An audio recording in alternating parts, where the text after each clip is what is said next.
ናም አምናለሁ ከኪሳቸው እንዳላመጡት። ምክንያቱም እነሱ ከኪሳቸው በማምጣት የሚጠረጠሩ ዑለሞችም አይደሉም የጠቀስካቸው ዑለሞች ማለት ነው።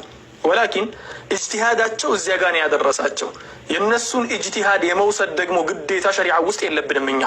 ምክንያቱ ሲባል የእነሱ ንግግር ደሊል ስላልሆነ። ስለዚህ ያው ዑለሞችን እንትን ማድረጊያ አይደለም፣ ታህዊን ማድረጊያ አይደለም። እነሱን እንትን ማድረግ ወላሂ ዑለሞችን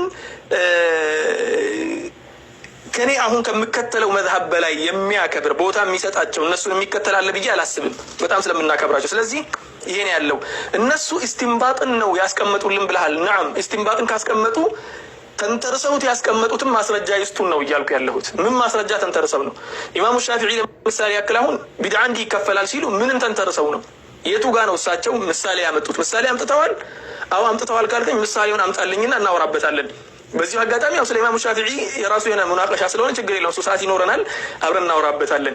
ሌላኛው ማ ከተብናሃ ዐለይሂም ኢላ ኢብቲጋአ ሪድዋኒላህ የሚል አላህ ሱብሓነሁ ወተዓላ ስለ ቀደምቱ ማህበረሰቦች የነገረን ንግግር አለ። እሱን አንስተሃል። ማ ከተብናሃ ዐለይሂም ኢላ ኢብቲጋአ ሪድዋኒላህ ፈማ ረዑሃ ሐቀ ሪዓየቲሃ ፈአተይና አለዚነ አመኑ ሚንሁም አጅረሁም የሚለው አያውን ከጠቀስክ በኋላ ምን አልክ? አላህ ሱብሓነሁ ወተዓላ ሚን ባቢ ዘም የጠቀሰው ነገር አለ እዚህ ጋር ፈማ ረዑሃ ሐቀ ሪዓየቲሃ የሚለው ማለት ነው። ከዚያ በኋላ ደግሞ ምን አልክ?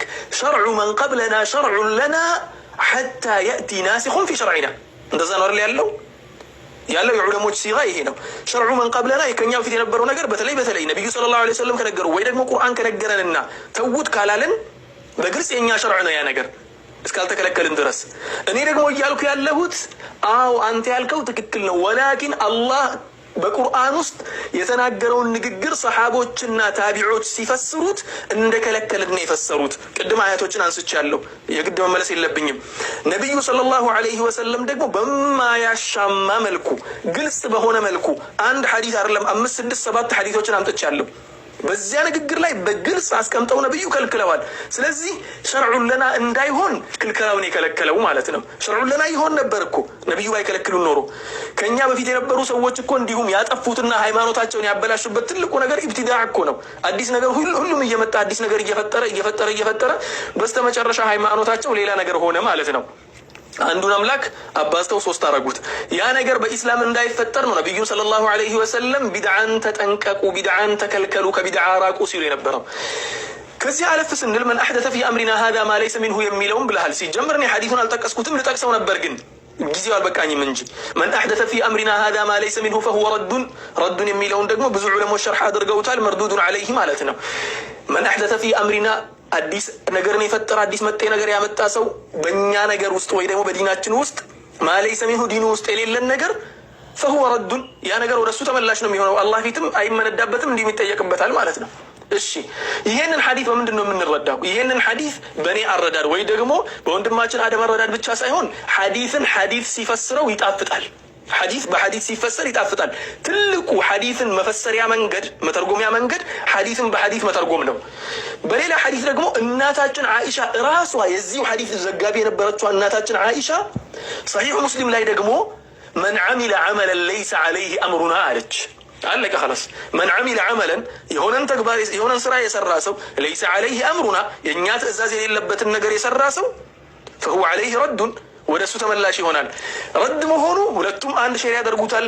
ሁለተኛ ነገር ራዊ አንድ አይነት ራዊ ነው። ዓኢሻ ናት የዘገበችው ሁለቱንም የዘገበችው ዓኢሻ መሆኗና እንትን ማለቷ ሐዲሱ እርስ በራሱ የሚደጋገፍና ሸርሕ የሚደራረግ ነው። ስለዚህ ምንድን ያለው ማለት ነው?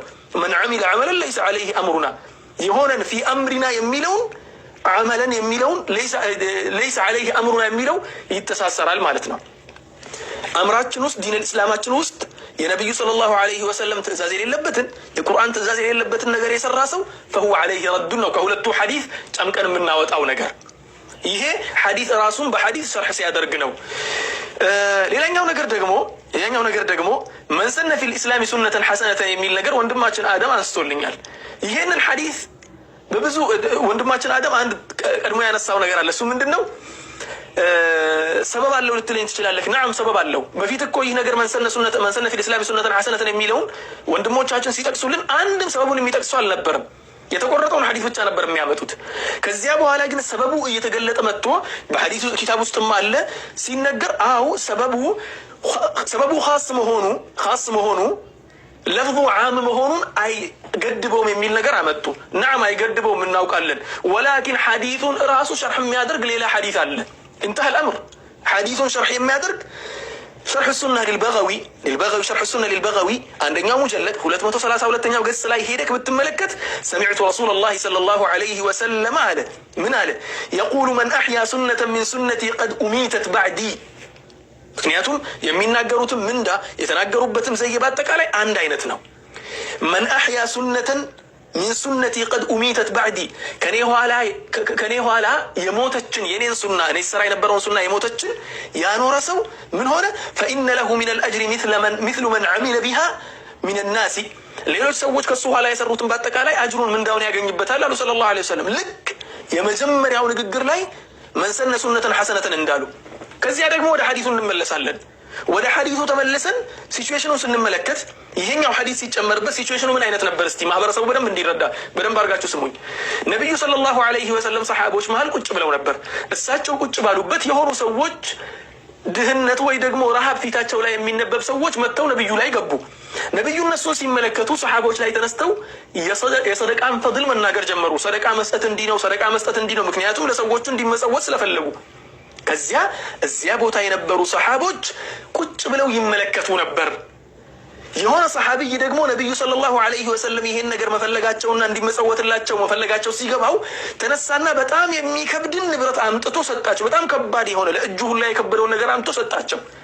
ከዚያ ነብዩ ቁጭ ብለው ይመለከቱ ነበር። ሐታ ይሄንን ሐዲስ የዘገበው ዘጋቢ ምን አለ? ነብዩ በጣም ከመደሰታቸው ፊታቸው ሁላ ተቀየረ ነው ያለው፣ በደስታ ማለት ነው። ከዚያ በኋላ ምን ተፈጠረ? ነብዩ ይሄን ነገር ሲመለከቱ መን ሰነ ፊል ኢስላሚ ሱነተን ሐሰነተን ብለው ተናገሩ። እዚያ ጋር ያ ግለሰብ ተነስቶ ያንን መንገድ አድርጎ ሰሐቦቹን ከሱ ኋላ ተነስተው መስጠት ጀመሩ። ተቆለለ ነው የሚለው፣ የሚሰጠው ንብረት ተቆልሎ ላይ ደረሰ።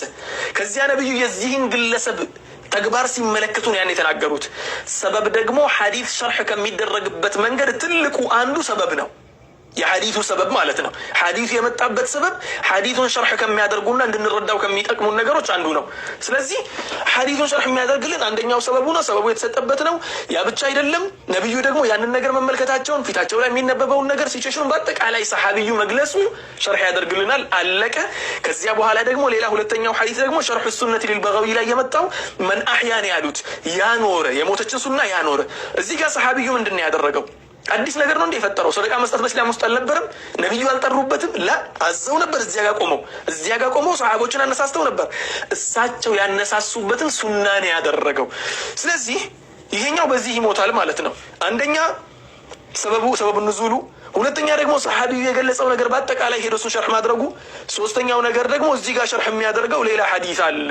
የወንድማችን አደምን ንግግር በዚሁ ጨርስ። ከዚያ በኋላ ደግሞ ስለ ኩል የሚለው ኩሉ ሙሕደሰቲን ቢድዓ የሚለውን ከልጅነት ጀምሮ እንትን ስንለው ነበር ብለኸኛል። እናም ትላልቅ ዑለሞች እኮ አንዳንድ መንገድ የሳቱ ዑለሞቻችን፣ ቀደምት ዑለሞቻችን የሆነ መሳላ ላይ መንገድ ሲስቱ እኮ ሳያውቁት ከርመው እኮ አይደለም። ላ ተምረውታል። ከኛ በላይ ሐዲሱን ያውቁታል፣ በልተውታል፣ ጨርሰውታል። ሑፋዞች ናቸው አብዛኞቹ።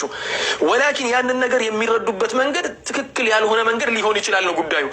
አልፋዙል ዑሙም ጋር ስመጣ የአልፋዙል ዑሙምን ከጀመርኩኝ መንገዱ ይረዝምብኛል። ምክንያቱም 5-6 ደቂቃ ይፈጅብኛል። ምክንያቱም ኩሉ ሙሕደሰቲን ቢድዓ የሚለውን ወይ ደግሞ ኩሉ ቢድዓቲን ضላላህ የሚለውን የነብዩ ሰለላሁ ዐለይሂ ወሰለም ንግግር ሸርሕ ማድረግ አልፋዙል ዑሙም ኩል የሚለውን ተኽሲስ ተደርጓል ብለኸኛል ወንድሜ አደም። 1-2-3 መንገዶች አሉ ብለኸኛል።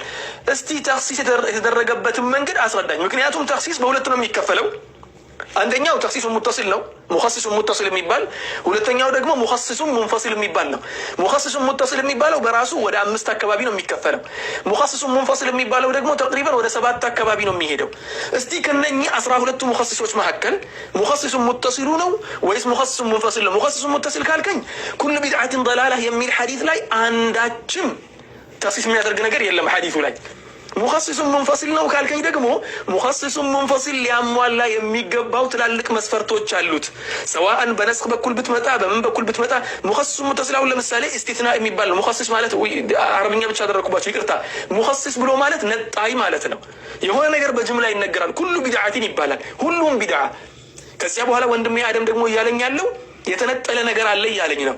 የተነጠለ ነገር መነጠል የሚቻለው በኢስላም ውስጥ በፊቅሁ ደረጃ ስትመጣ ኡሱል አልፊቅህ ላይ ሙኸሲስ የሚባለው ጋር ስትመጣ ተክሲስ የሚደረገው በ12 መንገድ ነው።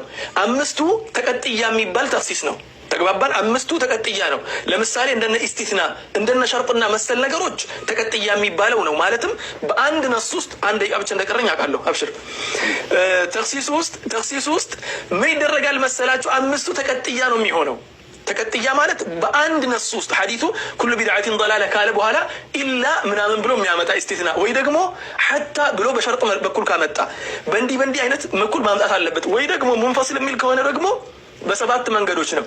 እስቲ ይሄ ኩል ተክሲስ የተደረገበትን መንገዱን ንገረኝ። ከ12ቱ የትኛው ተክሲስ ነው የተጠቀመው? ኢስቲስናኡን ነው? ሸርጡን ነው? ሲፋውን ነው? ጋያውን ነው?